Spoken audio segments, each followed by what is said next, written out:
The fans rise here in Sunrise, Florida. Back to back for the Cats. 15 seconds. Gustav Forsling holds. The Panthers begin to celebrate.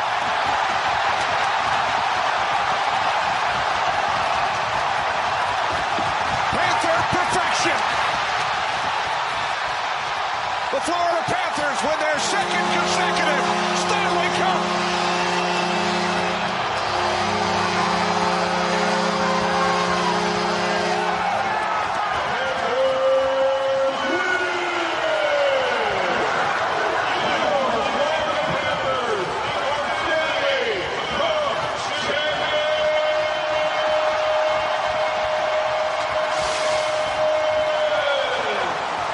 The Panthers go back-to-back. The Stanley Cup will remain here in South Florida.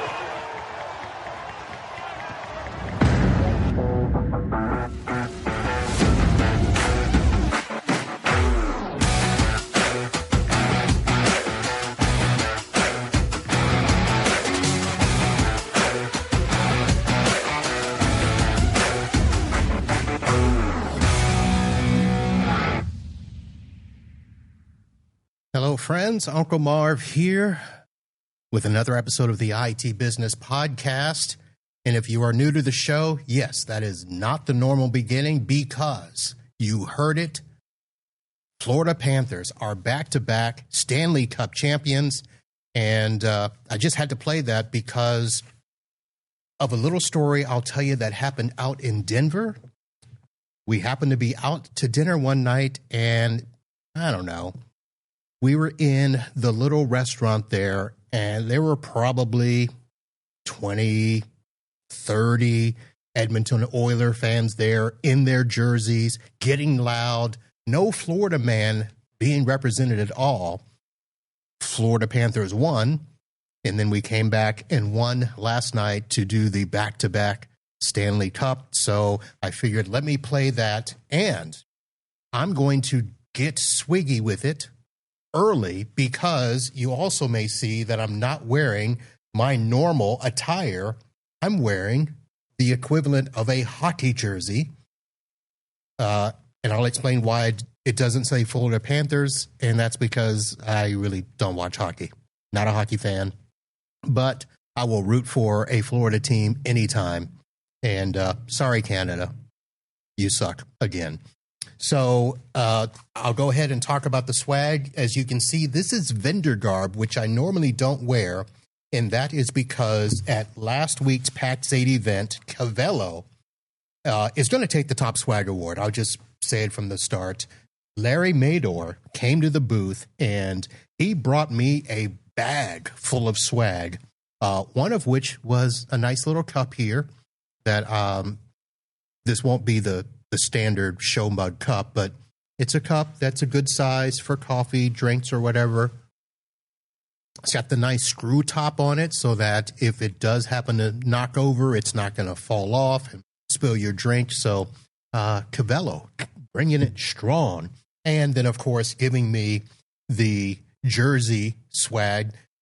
Not your normal everyday swag that you can just grab at the booth. So Larry Mador coming strong with the swag. That was last week's at PAX 8. I do want to go ahead and do some quick mentions.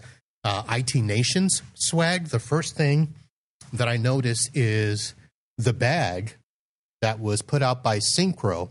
Now, it's, you know, I usually always have to talk about bags because when you go to a conference and you're going to get swag, the first thing you have to do is grab a bag, preferably one that's big enough to hold stuff. But if you look at this Synchro bag and then you feel it, it just really reeks of the question, what is that, velvet? It is a very nice bag. It's small enough to stick in, you know, some tablets or laptops or something. So it just caught my attention, and Synchro coming strong with the swag bag. I do want to call out this company, Absolute. So I have here in this bag this yo-yo looking thing that is supposedly the expandable USB power cords. And the first one they handed me when I came to the booth, they were going to show it to me. They were all proud of it, and it fell apart. And I said, that's a shame. But they got some more, and it's okay. I don't like these things, but apparently people do. So Absolute, I want to mention there. I want to go back and mention a vendor we haven't talked about in a long time, WatchGuard. And the reason I want to talk about them is because it's been a long time since you've seen a traditional data charger, power charger at a conference. And, I look for these all the time because I keep them in my bag. People are always looking for them, and they're nice to have around so that if somebody needs one, you just give it to them, give it away. So WatchGuard coming strong. And then I want to call out a vendor I had not heard of. Was this last week? I don't know. But here's what I'll say it here. I think I saw them both at IT Nation and PAX 8. And the reason is because I have two different pens. And the pen that I ended up liking is from Code Hunter. And of course, I like, the metal pens with heft, and I click it to make sure that the clicker doesn't bust. I came back, and as I always do, I take every pen, grab a piece of paper, and I test to see how it writes, make sure it's smooth, make sure that it's even, that it's going to last a while. So Code Hunter came away with the writing utensil, and then they had a second pen, very similar, but this nice wood grain is a nice touch, and it's got a little nice feel to it. The red one has the logo on it and also has the nice feel. It's not really rubbery. It's not really slick. So that's that. There were some other nice pens, but I'm not going to do that. And I want to also mention, along with Cavello, a company that I had heard of but never talked to, Devicey, actually came to my booth as well with swag. And in the box, there is a pen and a keychain and a pen light, all of that. The pen, again, it's a nice pen. It's got the little rubbery thing at the end so you can write on your tablet. Good clicker. It's not as sturdy as the others, but nice presentation. And they came with the big Yeti water bottle. There's the logo there. You can see Yeti at the bottom. This is a good, I believe it's 30 ounces, and it's the screw top, so you can throw your water in there and take that with you all day. Yes. You can tell by the sound that it is a nice mug. So Devicey coming through with the nice Yeti mug, pen and pen light keychain.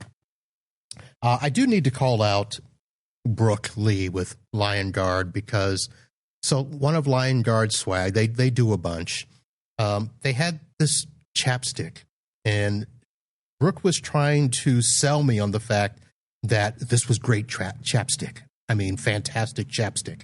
And I didn't understand. And as I'm talking to her and as she's explaining it to me, I'm trying to, peel the little sticker thing off, and she grabs it out of my hand and says, "What are you doing?" I said, "I don't use chapstick. I don't know how to." She's like, "I know." So, Brooke, for you, I am using the chapstick, and I have no idea if it's good or not. Feels funky, but that is that. So, that is going to do it for my swag. I figured I'd get that out of the way. I know that some of you are waiting to meet our guest, and we're probably going to talk conference stuff because he's been at a bunch as well this year. His name is Corey Kirkendoll, President and CEO of 5K Technical Services. He hails from the Dallas area, actually Allen, outside of Dallas. And Curry has over 30 years of IT experience and a lot of leadership roles there. Corey, welcome to the show. Hey, glad to be here. Welcome, man. Thanks for having me. And for sure. Thank you for wearing a hockey jersey. Well, I can't let everybody in Florida do their thing, man. We were almost there. We were almost. Yeah. So I have to represent the stars out here, man. Yeah, sure. and that's authentic too. I mean, you're actually a fan and you have a jersey. I don't. I'm sure you keep it up, man. Something will show up probably at the door, and you never know. Yeah. So, Corey, you have been on the road a lot. I've seen you at least 3 conferences so far this year. You were down here you were down here at my neck of the woods for the MSP Expo. And then I saw you both at IT Nation Secure and PAX 8 Beyond. So how's the travel life? Travel's good. Going to the conference, I've spoken at each one of those, and that's probably the biggest bang that I love enjoying too.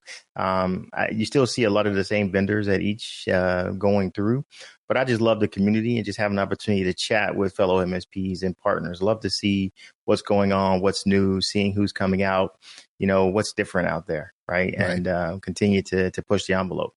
Especially when you're looking for best in class, what got you to where you are today probably won't keep you moving forward. But love to see some of the new technology, how they're integrating and how the channel is evolving for sure. Now, you actually go out there as somebody that's looking out for an entire company. How many people you got working with you now? 10. So yeah, a little more than me. And, you got to look out for the techs, the admin, the marketing, all that good stuff. So when you're going to a conference, how are you looking at it? Because most of the people that I know that I at least talk with on a daily basis or regular basis are smaller, and they're looking to get to the point where they can, add additional staff. Some of them may have 2, 3, or 4, and they're looking to scale up and stuff. But once you get to 10 to 15, I think it's a different perspective, right? It definitely is, So what I do personally, man, before I go to any conference, I lay down and figure out what it is I want to look and what I want to achieve at the conference I'm going to. What vendors are there, who are the sponsors, what is it that's missing in the current stack, whether that's something from an operational side, something from a security product side, or something on some marketing side. What is it looking at, and really going down that path to know what it is I'm going through. Because I if you're like me, probably like you, is when I go to a conference, all my guys in the office get paranoid because they know that they got to test something out, figure out something new, and it's uncomfortable for them as well. Yeah. But really have a plan of who I want to speak with, where it is, and where it comes from. Because as an MSP, we get caught up in that shiny ball, that shiny object, right?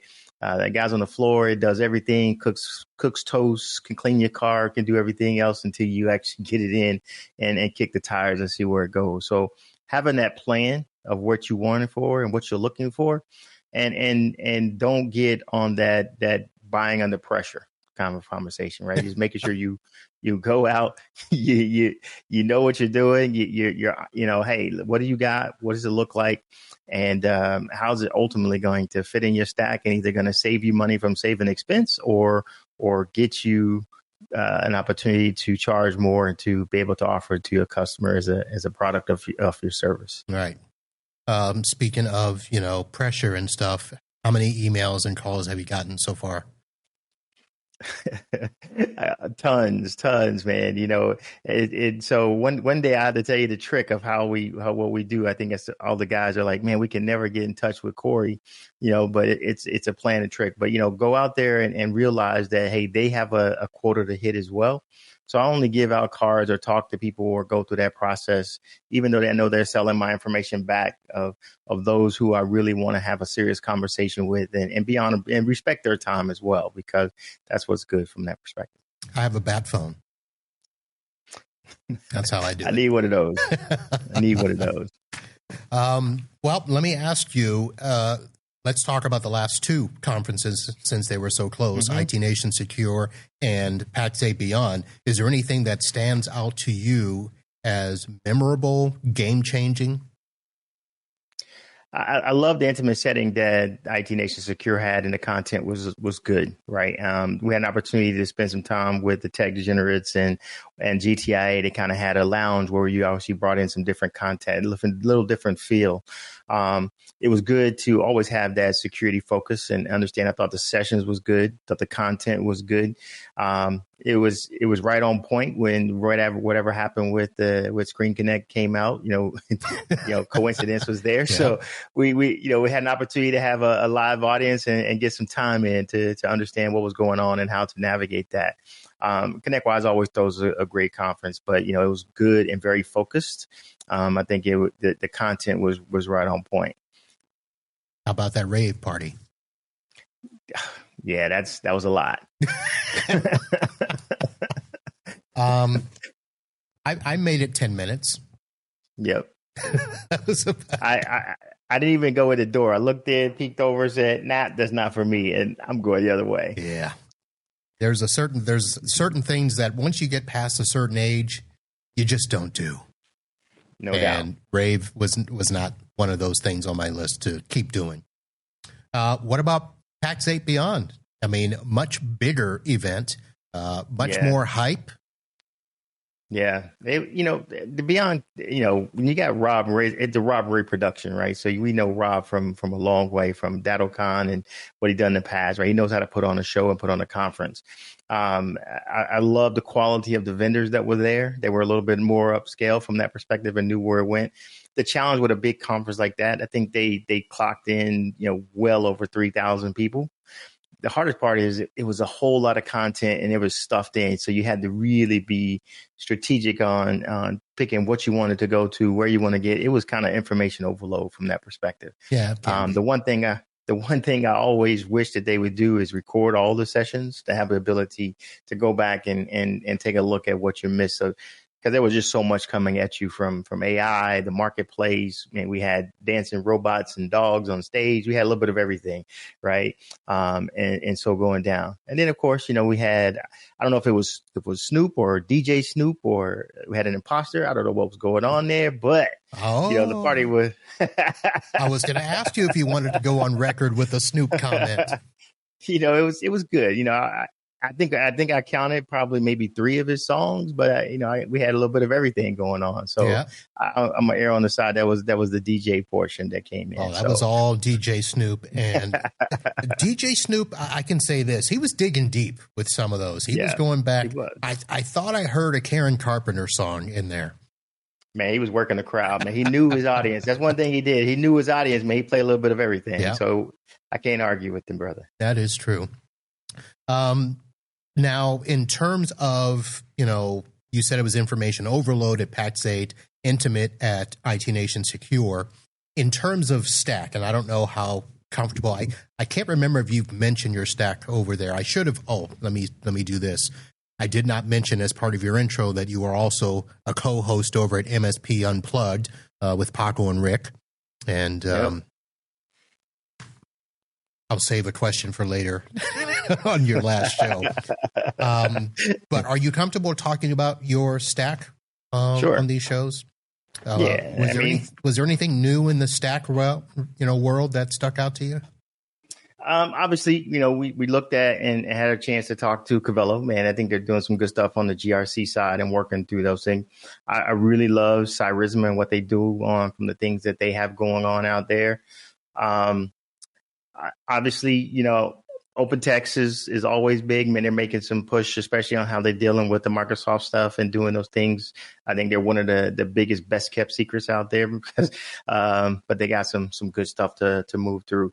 We're a ConnectWise shop. They handle our SOC and we get our security products from ConnectWise while we were at IT Nation Secure. So we had a chance to talk to them and then talk to SentinelOne and kind of understand the direction of where they're going, especially as all the things kind of start to combine. We still run AutoTask from a perspective of our PSA, and we're a Ninja One shop. And then we spend some time with our good friends over at Huntress. I mean, I value Huntress as a partner because just the way Kyle and his team work, they're really deep in the channel. Just never want to get a call from them. That's a bad day for you. Yeah. But other than that, man, try to keep it simple and effective. and do what works for our customers and things like that. Not get overly complicated. All right. Do you change your stack often? Do you add one or two things a year, take away one or two things, or just find what works and stick with it? Yeah. So as it evolves and where it comes from, what we do is we brand everything from our perspective. So we don't talk about what's ultimately in our stack to our customers. So our stuff is called 5K Client Care, 5K Secure, 5K Managed Firewall, and things from that perspective, which allows us to pretty quickly interchange any piece of our stack out without having to go back to the customer to say, hey, we're changing out, Sentinel-1 for Huntress or Huntress for Sophos or whatever that is. As long as it's protecting and doing it and it hits their price point, it's a very easy switch for us. And then we can start to sell the value as we move forward. So our stack is pretty stable. We haven't changed anything in our stack for a couple of years because it works. It's stable. We trust the partners. We know what's in it. It's very hard to get in it. Because it creates a lot of churn and it's a hard deal to train your team on it and to pick up on what it's really doing from that perspective. Yeah. So we guard it very well, and right. Like I say, it's very difficult to get in there. Has LineGuard approached you about that picture on your back wall? No, they haven't. We were a LineGuard partner for a minute, but I'm sure that they'll be coming at me again for sure. I call that's my spirit animal back there. Really? Yeah. I tell everybody that when you're a CEO and you're in there, right, that's what you kind of feel like right there is that, you kind of sit in that office. Nobody comes, you don't never see the gazelle come out and come and say, hey, Mr. Lion, I want to come hang out with you today. No, they don't do that. They think, they don't think they like, hey, you're going to eat me up or something like that. So I let them understand that's just not the case. CEOs and lions need love too. So we need to be able to get out and do things. We're not the big bad wolf by any means. All right. Sounds good. So then the question now becomes, you've got a team with you. You said earlier that, they might get a little worried about, what you come back with and what things may change. How do things work while you're gone? Yeah, so we've got a pretty well-oiled machine, man. I have a director of operations, and she really takes care of what's going on that. And they got a strong team of how they work together. Really spent the last few years working on creating SOPs, creating some processes to make it repeatable, and going down that path. So that's what the team is. We actually have a contest where they have to put in, document 5 things every week to go through that process. We have a contest as who can get the most in. But what we're showing them is that by them documenting it and leaving the level 1 or the junior techs to do it, they can take some of that low hanging fruit as long as they have the documentation to move through it. And what we're also finding is by doing those things, we're able to provide that consistency across the board, making sure we're doing checklists, making sure we're going down that path. I've hired some ex-military guys who are veterans who are coming in, which has been awesome because they understand checklists. They understand the way it goes, and they've changed the game for us because, hey, they realize if you talk to them, they say, if we don't provide checklists, people will die. And so, we want to make sure we're checking the box, making sure that before it goes out, we've checked, double checked, triple checked before we execute from that perspective. And that has become the culture for us, but really making sure we empower our people to go do things. And we live by a motto, right? Without the customer, we don't exist. So if you don't want to be here, do something to make that not happen. And then that's a fast way to say that I don't want to work at 5K. So we value the customer and we go down that path and we take very good care of them. Yeah. Documentation is really key. I actually it was yesterday we had a situation. I don't know if you've heard any of my junior stories, but had one yesterday where Junior was trying to work on a machine. He was working remote and trying to do something and couldn't figure out why he wasn't connecting to the right station. And I said, well, where are you looking to get this information? And he was, I don't want to rip on him too much, but he wasn't using the dashboard that I had given them where we have everybody's name listed.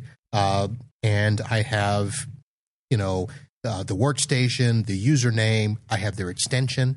for their phone as well. And, Junior just doesn't take the time to update it. And this is a client where, they'll just walk in one day and decide, let's move offices. And then they're moving stuff and everything. Now, me, if I start to see stuff go off and on, I'm calling the office. I'm like, Right. what's going on? And they're like, oh, you saw that? I'm like, yeah, I did. So I got to update the documentation stuff. Well, I knew that they were doing stuff. And because I knew they were doing stuff, I didn't really worry about it. I figured Junior would tell me, and he didn't. So I had to go in and help him with that. And I'm like, you know what? If we'd have documented all this stuff when you made that move, we'd know it. But luckily, I was able to go in and check it through my stuff and everything. But it's fun. Yeah, I mean, documentation, I tell everybody, and it even comes back to me.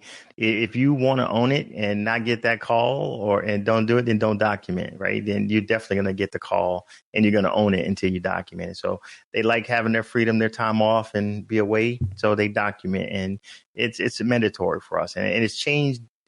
And now they're able to see the value in that, why Corey's always pushing on document. I say, I really can't pay, 5 people to Google the same thing 5 different times. It just makes no sense, right? Yeah. So they're finally getting it now. Say, hey, if I could pay one to do it and the other just to look at the documentation and verify what they did and update it when it needs to get done. And there's this magical thing that happens. There's bonuses that comes out. There's extra cash to go give out raises. There's a lot of things that we can do. And that's where my job is you document, and then I'll figure out how to do the rest. Nice. All right. So anything else on your mind that has happened over the last few weeks with the conferences and stuff? How's your 2025 rolling? So 2025 is rolling good. It's a little slow because, everybody's a little gun shy on pulling trigger on projects and things like that, but we're seeing them trickle in. We're doing a lot of conversion. We were doing a lot of conversions over to SharePoint, getting everybody up to the cloud. So some of those 5 things, those things that we've been holding off on a while is finally kicking off. And then, we got a boatload of Windows PC swap outs, right? Getting up to Windows 11 and, and things from that perspective. So my guys are busy automating that, getting it done, working through it. And we're just churning through those things, and for the most part, I mean, it's going well. I mean, everybody's, focusing down on helping our operations get better from an AI perspective. So we put in an AI virtual assistant on the phone system on the front side. It's working well for us. We're doing some things inside of AutoTask to help the guys, better close with resolution on the cases, and then be able to do some things. One of the things that we do really cool is we record all the calls that come into our center, and then what happens, we have the AI go back through it and document who called in, what happened, what did they want, what did they say, and that gets put in the case. But also what we do is on a weekly basis, I'll go back and just ask AI and say, hey, on those calls that came through, was there anybody who asked for, wanted to purchase something, a laptop, an office move, or something that one of the texts just didn't pass through?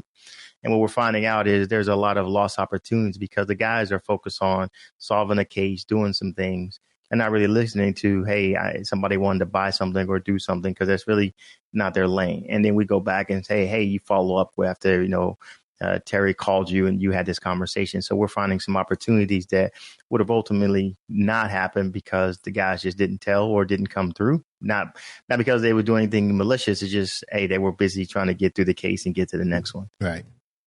Pretty cool stuff. Something that just popped in my head is recording all those calls. Do you ever go back and use those calls and AI to document a process or compare it against an existing process to make sure it actually works?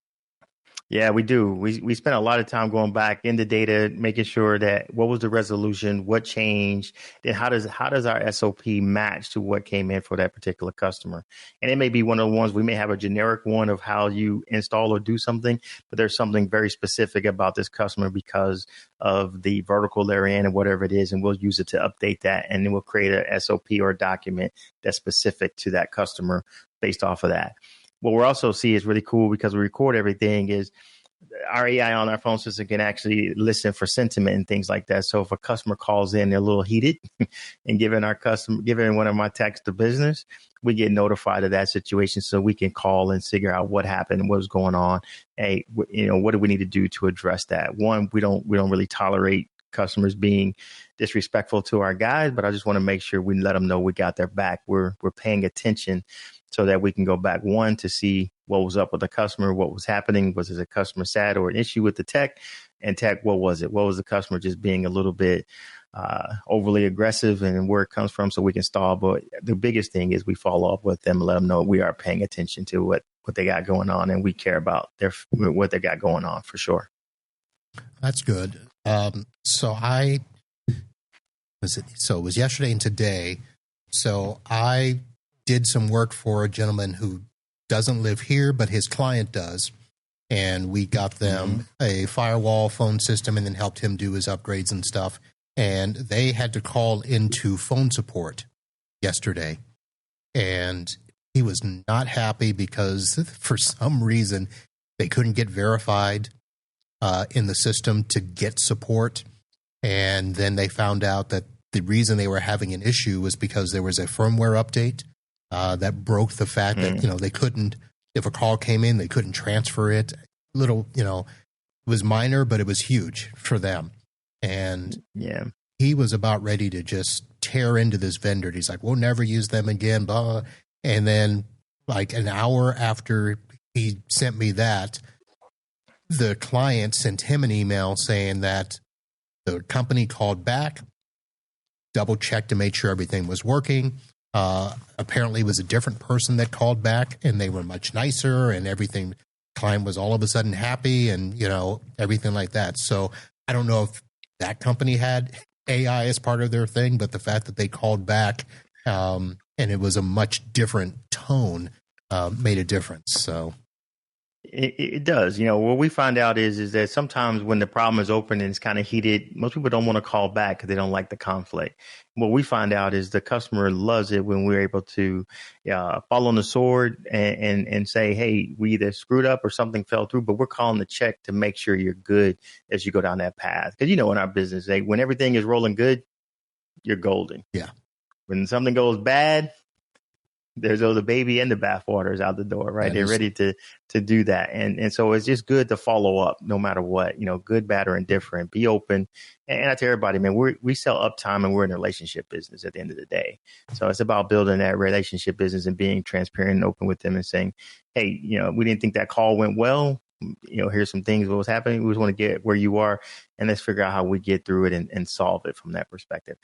People ask me why I do that. I say, I love watching the Eminem movie 8 Mile, right? When I tell you that I'm poor, I'm white, I live in a trailer, my mom's this and this and whatever. At the end of the day, I didn't put all my thing out there. Only we can do now is focus on, okay, what's the next steps, right? So put it out there, show them that you have that empathy and where you want to go, and just keep it moving from that perspective for sure.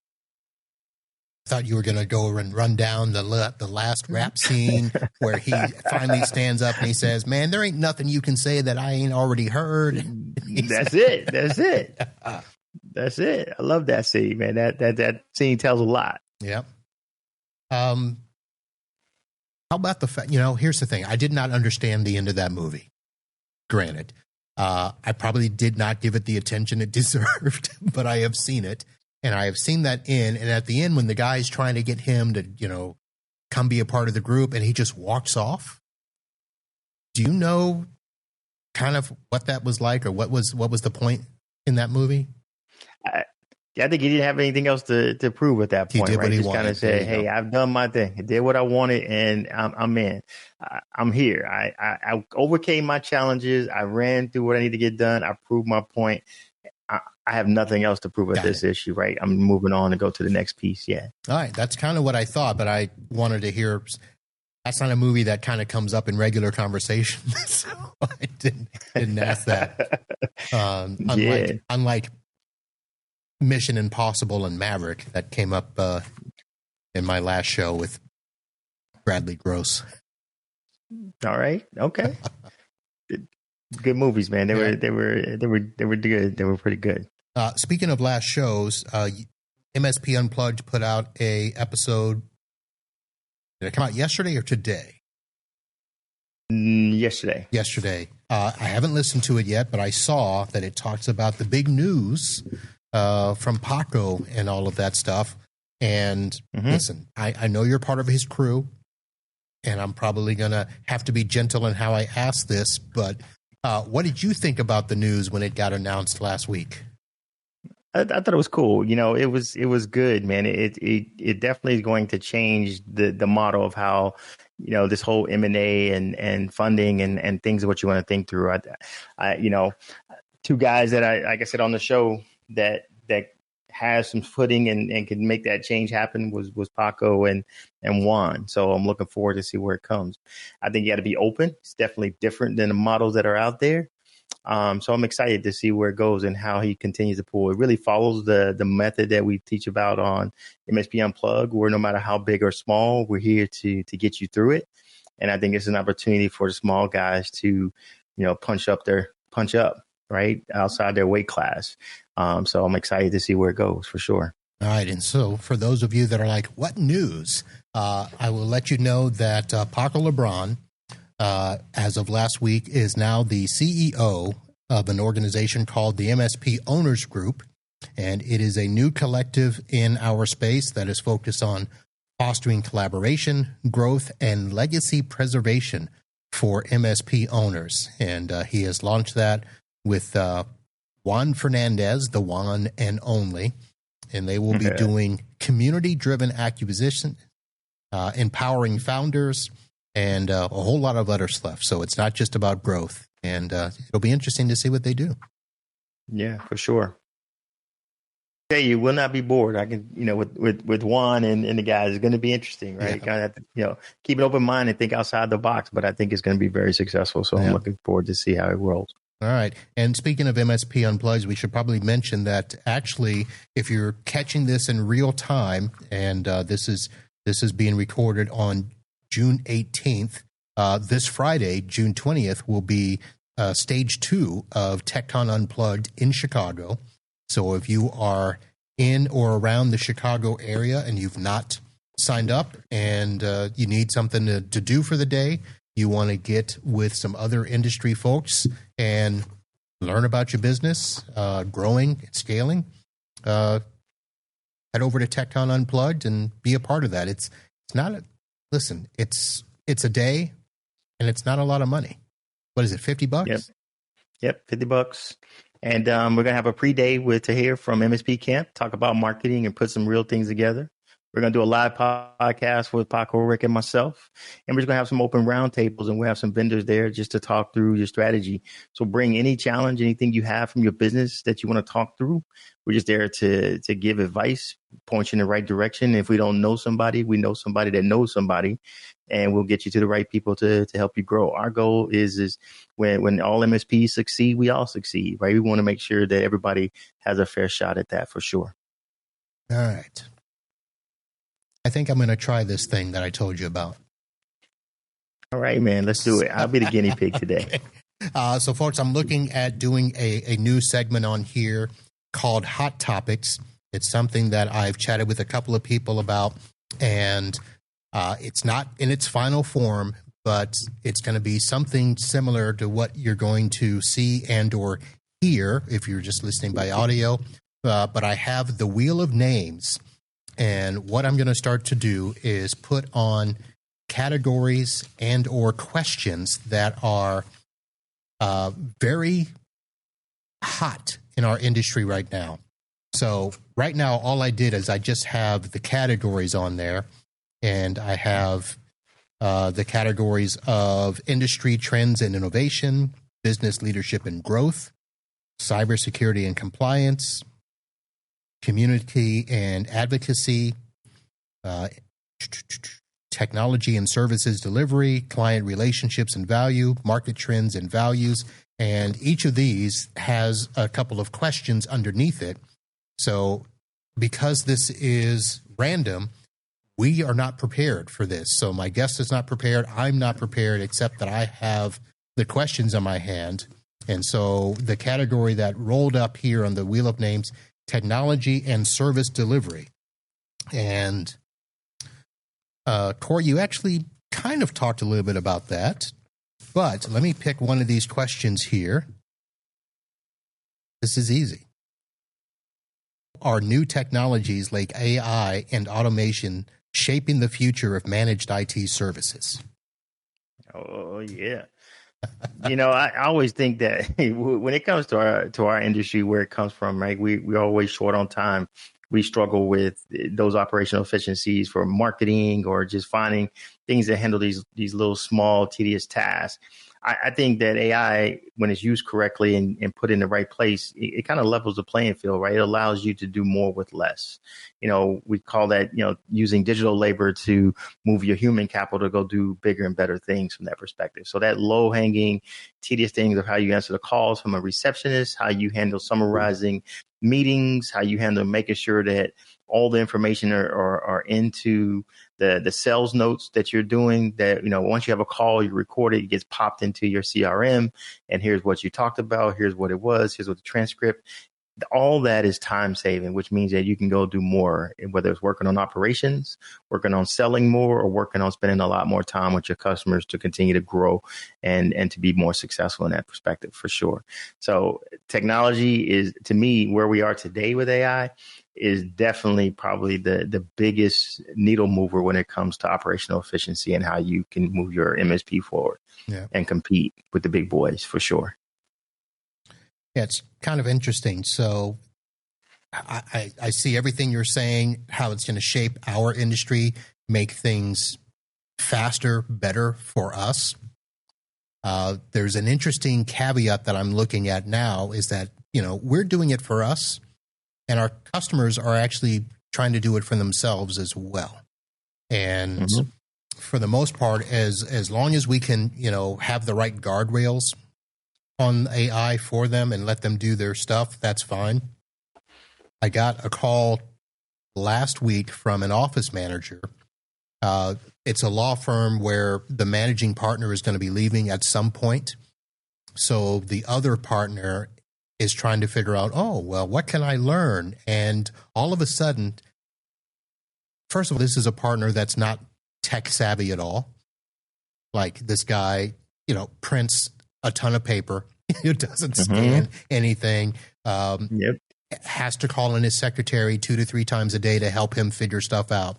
But he's decided that he's going to start using Claude and researching how to make his law firm better. And has all of a sudden started looking at all of these case management systems and, looking at what can they do with AI in their network and stuff. And she's like, time out. We are not letting you do that with AI. We've got to get Marvin in here. So I've got a meeting scheduled next week where we're going to sit and I'm going to ask him, look, tell me all the things that you're asking Claude and see which ones I can go ahead and answer for you. And if I can't answer them, let's figure it out together.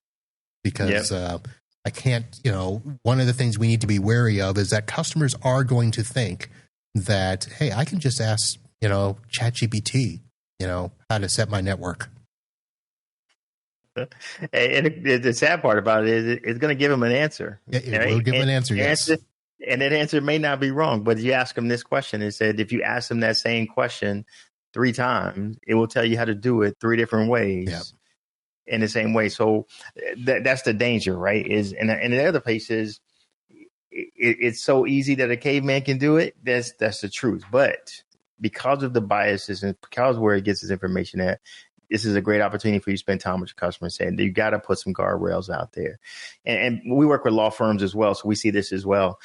People asking case information, and there's really some real cases out there to where AI has hallucinated and made up cases because it didn't know. It has gotten them in trouble. So in New York and in Colorado, they're like, hey, you need to tell us how much of this brief or how much you've written was done by AI versus the human, or you need to produce the prompts exactly what you asked it, what you fed it to be able to get what you got to get out so that we can at least get close to what that looks like.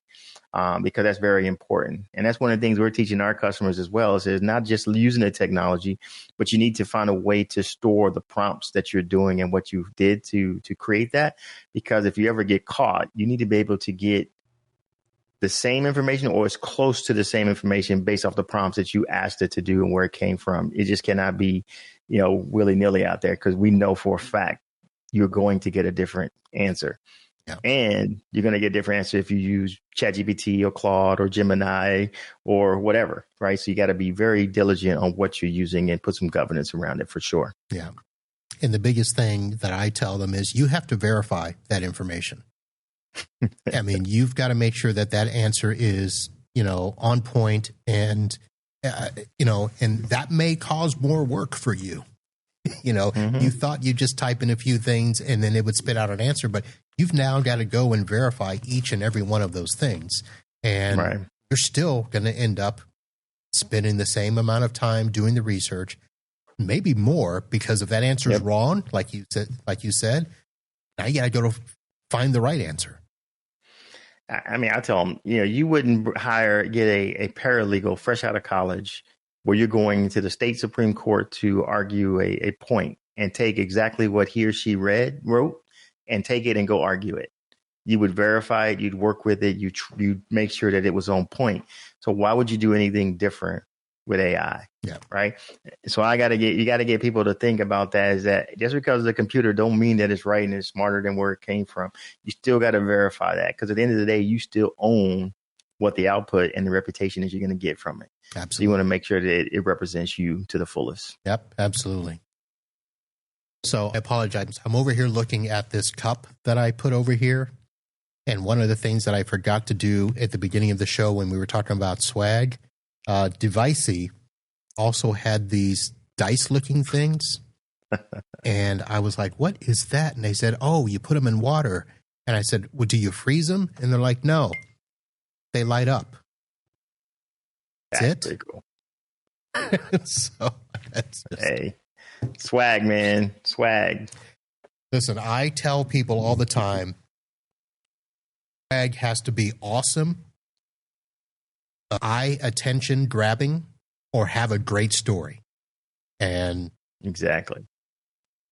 I don't know if it's a great story, so, but having things I'll pull my other spirit animal in. So when your swag is not right, this is what I look like. Like, what? No doubt, man. All right. So Corey, I used to do this thing, Florida Man versus the World, where I would tell a guest to, bring a story to challenge Florida Man. I'm moving away from that, and I want to spend more time on the show. So we got to do all that, but I'm still going to tell Florida Man stories because those clicks are the most on my website. So I'm still going to do that. I feel you. But I will allow you to pick one of the three stories that I've collated here. So a number 1, 2, or 3. Which story would you like to hear? Let's go with number 2. Number 2. All right. Story number 2. The title is Florida Man Shoots at Ex-Boss in Pay Dispute. So Rachechi Greenlee, a 34-year-old Florida man, was arrested for shooting at his former employer's head during a wage dispute that happened on June 14th. It was at a construction site in Tampa. Greenlee confronted his ex-boss over unpaid wages, pulled out a handgun, pressed it against the victim's head, and fired a shot that actually missed.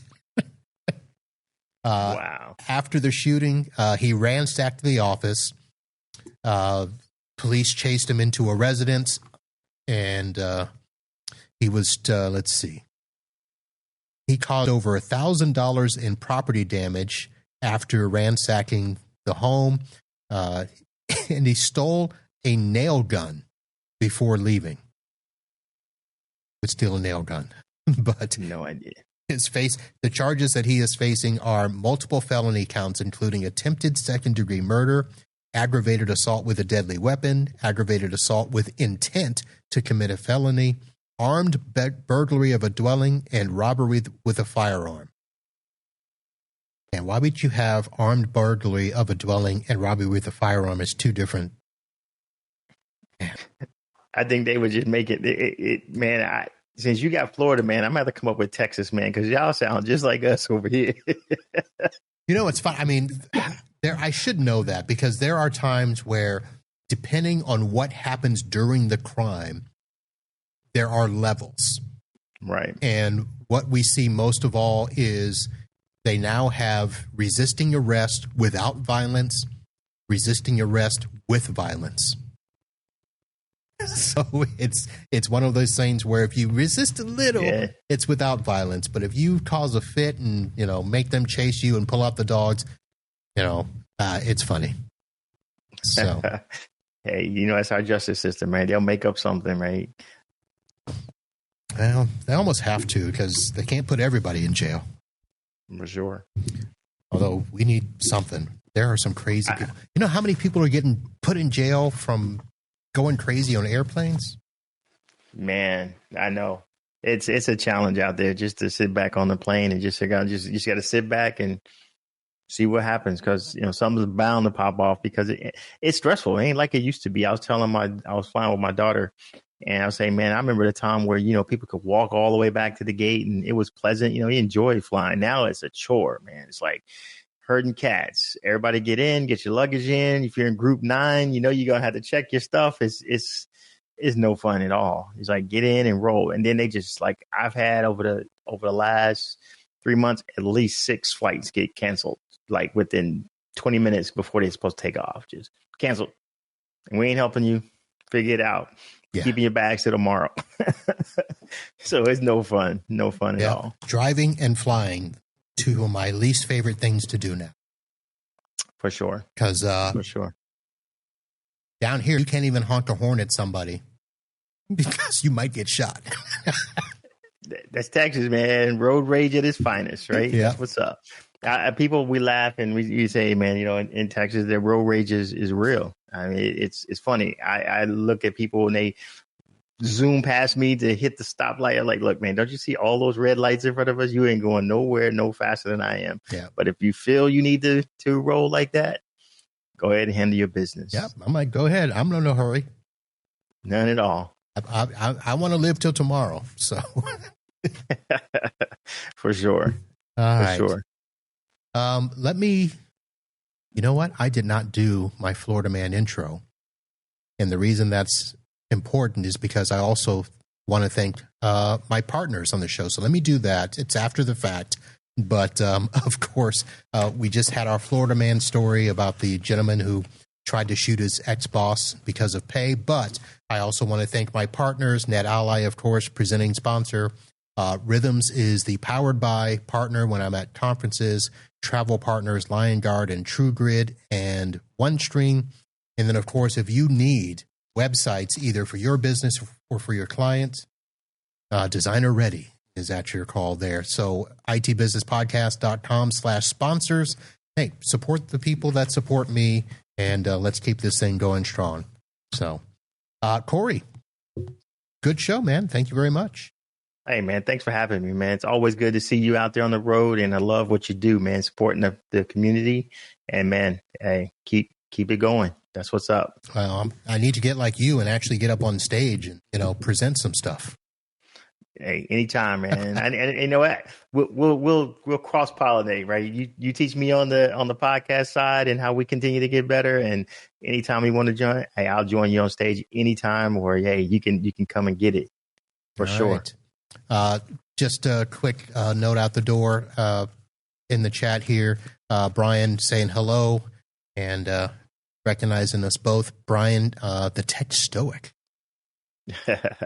in the house. All right, folks, there you go. Corey Kirkendoll, President and CEO of 5K Technical Services out there in Texas. There's a couple of events coming at you. You've got a TechCon Unplugged coming to your town in September 12th. Yeah, we're going to close it down here in Texas, right? So, we had one in Elizabeth, New Jersey, up there with Rick. This is Paco's time in the middle, and it's just Chi-Town. And then we're closing out the year out here in Dallas, man. So we'll make sure we do it big. So we had a little friendly competition between us, who can draw in the most. And so Dallas is going to be that final show. So I got to, go on a full course blitz and let them know that we do it big in Texas, right? All right. For sure. That'll be good there. So, yeah, sign up for that. Again, TechCon Unplugged, September 12th for the TechCon. And then the week after is an ASCII Edge event that is also somewhere over there. I don't know because I've already made my trip west of the Mississippi, and that is it for the year for me. But I will see you guys out and about, folks. We will see you as well down the road. Check out itbusinesspodcast.com. If you are behind on shows, sign up for your favorite podcatcher. Man, everybody's just all of a sudden popping in the chat there. LinkedIn folks, great show. Yes, thank you. I see you, Corey. Let's do it in Texas. And there we go. What's up? That's going to do it, folks. We'll be back with another show next week. And, of course, we're going to be releasing a ton of content from Pax8 Beyond. We've got the Pitch It for IT Nation coming up, and we will also be doing more of the NSITSP member profiles. It's going to be a busy summer, and then we're going to end it off with MSP onlys in September and October to get us into the school year. That's going to do it for tonight, folks. Thank you for tuning in. We'll see you soon, and until next time, holla.